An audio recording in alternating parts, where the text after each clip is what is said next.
बच्चों नमस्कार। बच्चों आज हम कक्षा सातवीं गणित में परमेय संख्याओं का दशमलव निरूपण एवं संक्रियाएं पढ़ेंगे। Decimal representation of rational numbers and operation in it. बच्चों हमने पूर्व के अध्याय में देखा कि P/Q के रूप में लिखी जा सकने वाली संख्याएं जहां Q शून्य के बराबर नहीं था एवं P और Q पूर्णांक है परिमेय संख्या कहलाती है। ये हमने पूर्व की कक्षा में देखा।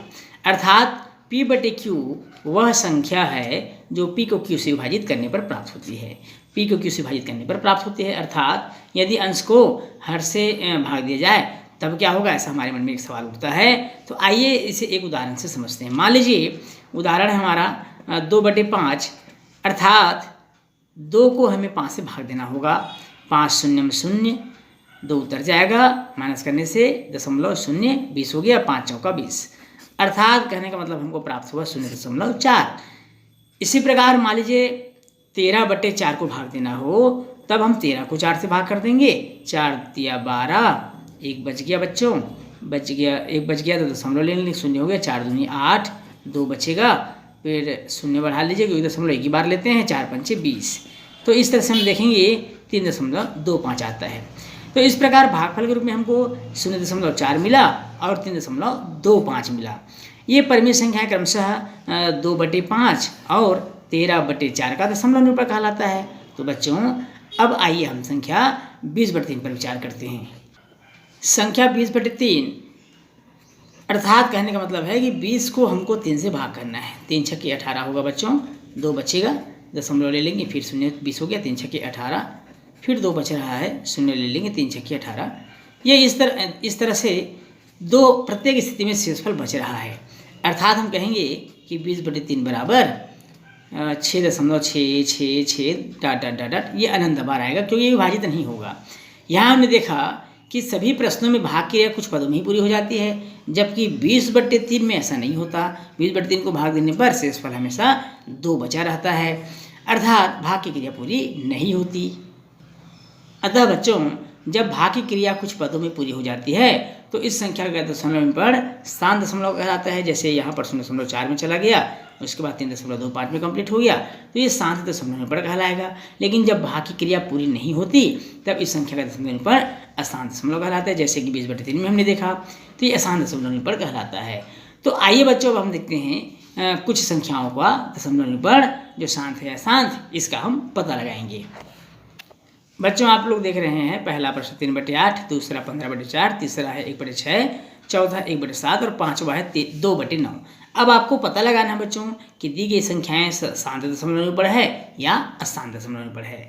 तो इसको पता लगाने के लिए हमको इसे भाग करना होगा। तो चलिए देखते हैं पहला सवाल 3/8 को, अर्थात 3 को हमें 8 से भाग दे रहे हैं। किससे भाग देना बच्चों? 3 को 8 से। तो जाएगा नहीं तो 0 बार में पहले जाएगा, फिर दशमलव लेके इसमें 0 बढ़ा दीजिए आप। 8 तिया होता है बच्चों 24, 30 में 24 घटाइए, 30 में 24 घटाइए कितना बचेगा? 6 बचेगा, दशमलव ले चुके हैं, 0 बढ़ा दीजिए। 8 सत्ते 56 होता है बच्चों, बचेगा 4, 0 बढ़ा दीजिए, 8 पंचे 40। अब आप देख रहे होंगे अब शेषफल कुछ नहीं बचा और ये 0.375 यहाँ पर आकर के ये पूरी विभाजित हो गई। और जब पूरी विभाजित हो जाए बच्चों ये कहलाता है शांत दशमलव निरूपण। क्या कहलाएगा? शांत दशमलव निरूपण। तो हम कह सकते हैं कि जो 3/8 है वो शांत दशमलव निरूपण है। कैसा है बच्चों? शांत दशमलव निरूपण। अब हम इसी में देखते हैं बच्चों 15/4 को। 15/4 क्या 15/4 शांत दशमलव निरूपण है? देखते हैं। 4 तिया 12 होता है, 15 में 12 घटाएंगे 3 बचेगा बच्चों, दशमलव लेंगे, यहाँ पर 0 बढ़ जाएगा। 4 सत्ते 28, 30 में 28 घटाने से हमको 2 मिलेगा, दशमलव ले चुके हैं, 0 बढ़ा लेंगे। 4 पंचे 20, ये भी पूरा विभाजित हो गया। कितनी बार में? 3.75 बार में। तो यह कह सकते हैं कि 15/4 भी शांत दशमलव निरूपण है। कैसा है बच्चों? शांत दशमलव निरूपण। क्यों? क्योंकि यह भी एक निश्चित अंकों के बाद विभाजित हो गया है। अब हम चलते हैं 1/6 की ओर।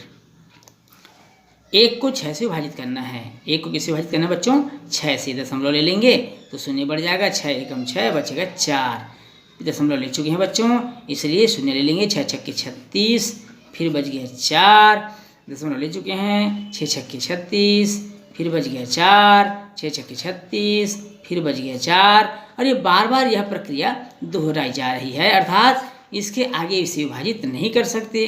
क्यों? क्योंकि 1/6 को विभाजित करने पर प्रत्येक स्थिति में 0.666 डॉट डॉट डॉट डॉट ये प्राप्त हो रहा है, और ऐसा प्राप्त होने का मतलब है कि विभाजित होगी नहीं, प्रत्येक स्थिति में शेषफल 4 ही शेषफल बच रहा है। इसलिए हम इसे कहेंगे बच्चों 1/6 को अशांत दशमलव निरूपण। क्या कहेंगे? अशांत दशमलव निरूपण। तो इस तरह से हमने ज्ञात कर लिया कि 1/6 किस प्रकार का दशमलव निरूपण है, तो हमें पता चला 1/6 अशांत दशमलव निरूपण है। अब हम पता करते हैं 1/7 को। 1 को हमें 7 से भाग देना है, 0 बार में जाएगा बच्चों, 7 0 0, 1 बच गया, दशमलव ले लेंगे, 7 एकम 7, बच गया 3, 30 हो गया, 7 चौक 28, बच गया 2, 20 हो गया बच्चों, 7 दूनी 14, बच गया 6, 60 हो गया, 7 अट्ठे, मैं इधर लिख रहा हूँ बच्चों, 7 अट्ठे 56, बच गया 4। आप लोग नहीं देख पा रहे हैं, इसको मैं थोड़ा दूसरे पेज में लिखता हूँ बच्चों। चलिए 1/7 को मैं दोबारा बता देता हूँ। 1/7 क्योंकि वहाँ पर पन्ना कंप्लीट हो गया था।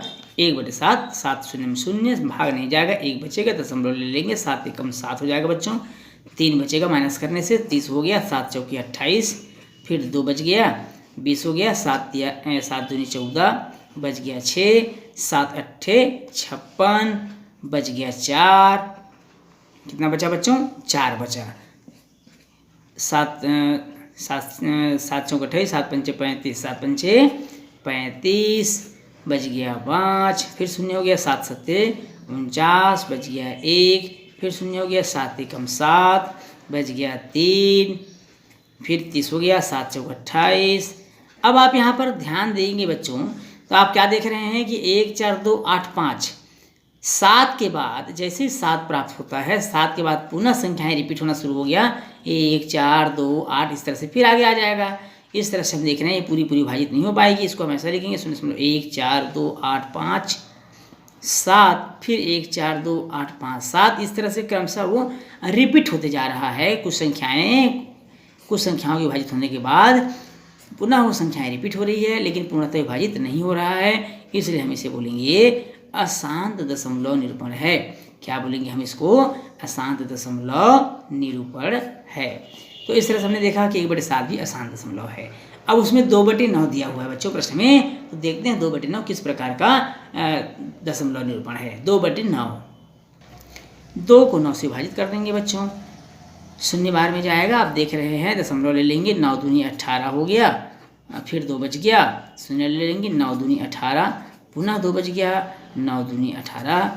अब आप देख रहे होंगे बच्चों कि यहाँ पर संख्या बार बार शेषफल 2 ही बच रहा है। हर प्रत्येक स्थिति में शेषफल कितना बच रहा है बच्चों? 2, अर्थात 2/9 को जब हम भाग दे रहे हैं तो 2 2 2 बार बार रिपीट हो रहा है, ये पूर्णतः विभाजित नहीं हो रहा है। और जब पूर्णतः विभाजित नहीं होता तो हम क्या बोलते हैं बच्चों? इसको अशांत दशमलव निरूपण। क्या बोलते हैं? अशांत दशमलव निरूपण बोलते हैं इसको। तो यह भी एक अशांत दशमलव निरूपण है। कौन? 2/9।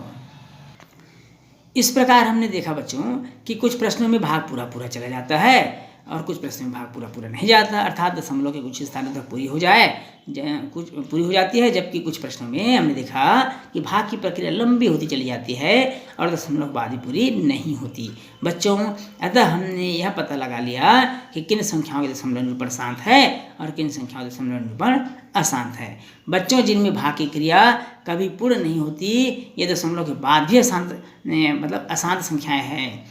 चूँकि एक या एक से अधिक संख्याओं के समूह की पुनरावृत्ति बार बार होती है, इसलिए उन्हें हम अशांत आवर्ती दशमलव भी कह सकते हैं। जैसे कि आपने देखा था 1/7 में, हमने 1/7 में देखा था बच्चों। 1/7 हमने क्या देखा था? देखिए कि कोई भी 1 4 2 8 5 7 के बाद पुनः वही संख्याएं रिपीट होने लग गई, तो इस तरह की संख्याएं अशांत आवर्ती दशमलव संख्याएं भी कहलाती है। अब जैसे मान लीजिए 1/6 है बच्चों, 1/6, तो 1/6 को जब हम भाग देते हैं तो हमको मिलेगा 1 6 6 6 6, ये बार बार रिपीट होती है। इसको हम इस तरह से भी लिख सकते हैं बच्चों, जो संख्याएं बार बार रिपीट हो रही है, जो संख्याएं बार बार रिपीट हो रही है उसके ऊपर आप बार लगा दीजिए और इसे वो आपको पूरा पूरा लिखने की आवश्यकता नहीं है। जैसे मान लीजिए 1/3 है, इसे हम भाग देते हैं बच्चों, तो 3 3 3 3 कई बार प्राप्त होता है, अनंत बार, क्योंकि भाग पूरी पूरी नहीं जाती। तब हम इसको लिख सकते हैं 0.3 और 3 के ऊपर बार। इसी प्रकार हमने 1/7 में देखा था बच्चों कि एक निश्चित संख्या बाद 1 4 2 1 4 2 और कितना था बच्चों 8 5 7। इसके बाद पुनः रिपीट हो गया था 1 4 2 8 5 7, इस तरह से रिपीट हो रहा था। तो जो संख्याएं जिस पर रिपीट हो रही है यही संख्या बार बार रिपीट हो रही है, तो इसी के ऊपर हम इसको बार लगा देंगे। 1 4 2 8 5 7, इसी के ऊपर हम लगा देंगे बार। क्या लगा देंगे बच्चों? बार लगा देंगे। तो इस तरह से हमने देखा कि दशमलव के बाद यदि संख्याओं के अंक दोहराए जाएं तब जो अंक दोहराए जाते हैं उसके ऊपर हम क्या लगा दिए बच्चों? बार का चिन्ह। बार मतलब इस तरह का चिन्ह होता है बच्चों, इसको हम बोलते हैं बार का चिन्ह। और इसके बदले में आप कामा भी लगा सकते हैं, पॉइंट भी लगा सकते हैं बच्चों। जैसे 1.6 बार हमने लिखा था, इस 1.6 बार को आप ऐसा भी लिख सकते हैं 1.6 और 6 के ऊपर बिंदी लगा दीजिए, तो बार को बिंदी या एक लाइन से प्रदर्शित करते हैं। इस तरह से हमने देखा बच्चों कि किस प्रकार की संख्याएं आसान निरूपण होती है और किस प्रकार की परिमेय संख्याएं आसान निरूपण होती है और आसान आवर्ती दशमलव संख्याएं भी होती है। तो ये सब चीज़ हमने यहाँ देखा, हमने यहाँ पर नियम को देखा, नियम के साथ साथ हमने कुछ उदाहरण भी करके देखे। तो बच्चों आज की क्लास को हम यहीं पर समाप्त करते हैं। बच्चों वीडियो पसंद आया तो लाइक ज़रूर करिएगा। चैनल में यदि आप नए हैं तो चैनल को सब्सक्राइब करना मत भूलिएगा, ताकि आने वाली वीडियोस आप तक पहुंचता रहे। बच्चों कमेंट्स जरूर करिएगा। आज क्लास में इतना ही, अगली क्लास में फिर मिलेंगे बच्चों, तब तक के लिए नमस्कार, धन्यवाद।